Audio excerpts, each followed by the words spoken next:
ایران اور اسرائیل کے درمیان جنگ بندی کے بعد اب ایران میں حکام نے اسرائیلی انٹیلیجنس ایجنسیوں کے ساتھ رابطوں کے الزامات پر متعدد افراد کو پھانسیاں دی ہیں، جبکہ اس ضمن میں گرفتاریوں کا سلسلہ بھی جاری ہے۔ یہ ایسے وقت پر ہو رہا ہے جب حکام کے مطابق ایران کی سیکیورٹی سروسز میں اسرائیلی ایجنٹس بڑے پیمانے پر رسائی حاصل کرنے میں کامیاب ہو گئے تھے۔ تو ایران میں پھانسیاں کن افراد کو دی جا رہی ہیں؟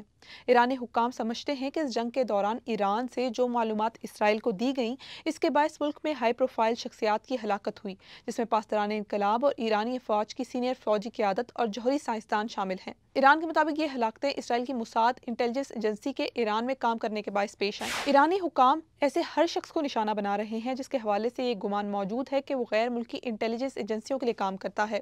تاہم اکثر افراد کو یہ بھی ڈر ہے کہ یہ مخالف آوازوں کو دبانے اور عوام پر اپنا کنٹرول رکھنے کا ایک نیا طریقہ ہے۔ حکام کی جانب سے اس کے بعد سے غداری کے الزامات پر ملک بھر سے سینکڑوں افراد کو گرفتار کیا گیا ہے۔ سرکاری ٹی وی کی جانب سے حراست میں موجود ان ملزمان کے مبینہ اعترافی بیان چلائے گئے، جن میں وہ مبینہ طور پر اسرائیلی ایجنٹس کے ساتھ تعاون کے الزام کی تصدیق کر رہے ہیں۔ انسانی حقوق گروہوں کا رد عمل۔ ہیومن رائٹس گروپ اور سماجی کارکنان نے ان تازہ ترین اقدامات کے حوالے سے خوف کا اظہار کیا ہے۔ انہوں نے ایران کی جانب سے ماضی میں غیر منصفانہ مقدمات چلانے کی روایت اور زبردستی اعترافی بیانات کی مثالیں دی ہیں۔ اس حوالے سے بھی خدشات موجود ہے کہ مزید پھانسیاں بھی دی جا سکتی ہیں۔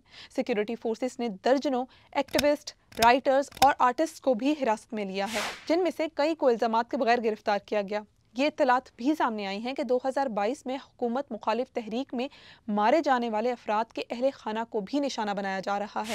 دوسری جانب ایران کی وزارت انٹیلیجنس کا دعویٰ ہے کہ وہ مغربی اور اسرائیلی انٹیلیجنس نیٹ ورکس کے خلاف مسلسل جنگ کر رہے ہیں، جن میں CIA، موساد اور MI6 شامل ہیں۔